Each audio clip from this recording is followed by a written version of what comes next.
আপনার ভালোবাসার জন্য কি আপনার ক্যারিয়ারকে স্যাক্রিফাইস করতে পারবেন? না না না, পারবো না। অবশ্যই না। একদম স্ট্রিক্ট না? হ্যাঁ, স্ট্রিক্ট না। না ডেফিনেটলি করব না। আপনি কি আপনার ভালোবাসার জন্য আপনার ক্যারিয়ারকে স্যাক্রিফাইস করতে পারবেন? অবশ্যই পারবো। হ্যাঁ অবভিয়াসলি পারবো। পারবো। হ্যাঁ শিওর পারবো। কেরিয়ার কেন, আমি সবকিছু স্যাক্রিফাইস করতে পারবো ভালোবাসার জন্য। ভাই, ভালোবাসা যদি জীবনে না থাকে তাহলে ক্যারিয়ার দিয়ে আমার লাভ কি? শুধু কেরিয়ার কেন, কেরিয়ার থেকে যদি আরো দামি কিছু থাকে আমি ভালোবাসার জন্য সেটা স্যাক্রিফাইস করে দেবো। কেন, ভালোবাসা কি লাইফ ইম্পর্টেন্ট না? না, অবশ্যই ইম্পর্টেন্ট, কিন্তু একটা মেয়ের জন্য ক্যারিয়ার অনেক বেশি ইম্পর্টেন্ট। কারণ এই গ্র্যাজুয়েশনটা আমার অহংকার, আমার পরিবারের যে স্ট্রাগল ছিল আমার পড়ালেখা নিয়ে, সেটা it's my choice, my life.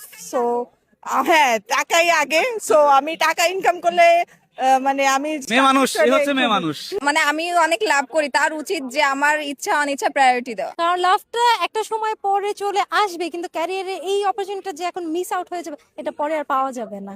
আমি যদি আমার ক্যারিয়ারে ওইরকম একটা মানে আমি মোট কথা আমি যদি স্ট্যাবলিশ হতে না পারি, দেখা যাবে যে আমি যাকে ভালোবাসি সে তো মানুষটা এরকম নাও হতে পারে যে আমি যেরকম চাচ্ছি তাকে সেও আমার মতো করবে।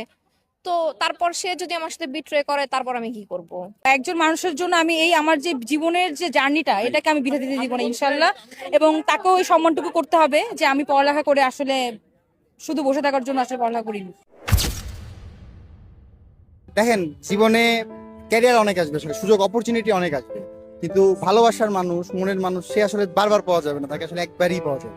তো সেটার জন্য আসলে তাকে পাওয়াটা প্রথমত দরকার। সে চাচ্ছে থাকলে তখন অনেক কিছু সম্ভব। যদি আমার ভালোবাসা আমার পাশে থাকে, সেক্ষেত্রে আমি ভালোবাসাকে নিয়ে কেরিয়ার যে কোনো দিকে বিল্ড আপ করতে পারবো। কেরিয়ার আসবে যাবে, ভালোবাসা চলে গেলে ওইটা তো আর পরে আর আসবে না। কেরিয়ার নিয়ে অত একটা টেনশন নাই, যেহেতু ভালোবাসার মানুষ আমার পাশে আছে, সেক্ষেত্রে আমি তাকে নিয়ে আমার কেরিয়ার দিকে আগাইতে পারবো। আমার কথা হচ্ছে যে আমি স্কিল আছে, আমি ক্যারিয়ার বানাই ফেলতে পারবো, সামনে ইন ফিউচার বানাই ফেলতে পারবো। সো আমার ভালোবাসাটা যদি চলে যায় তো ওটা তো আমি পরে আর ব্যাক পাবো না। ভালোবাসার মানুষ যদি পাশে না থাকে আমি টাকা উপার্জন করে করবো কি করবো, কার জন্য টাকা উপার্জন? আমি আমার ভালোবাসার জন্য অবশ্যই আমি ক্যারিয়ারকে স্যাক্রিফাইস করতে পারবো। কেন, ক্যারিয়ার তো একটা আমাদের জীবনের গুরুত্বপূর্ণ পার্ট। ঠিক আছে, ক্যারিয়ার গুরুত্বপূর্ণ পার্ট, সেক্ষেত্রে ভালোবাসা গুরুত্বপূর্ণ part। ভালোবাসা ছাড়া ঠিক আছে ক্যারিয়ার বিল্ড করা যায় না। টাকা পয়সা প্রয়োজন, বাট ভালোবাসাটা প্রথমে ফার্স্ট দরকার। ভালোবাসা ছাড়া ক্যারিয়ার সামনে তো আগানোর জন্য তো ভালোবাসাটা আগে প্রয়োজন, তাই না? ভালোবাসার মানুষ না থাকলে ক্যারিয়ার দিয়ে কি হবে? আর ক্যারিয়ার তো করেই মানুষ ভালোবাসার মানুষের সাথে ওইটা স্পেন্ড করার জন্য লাইফটা।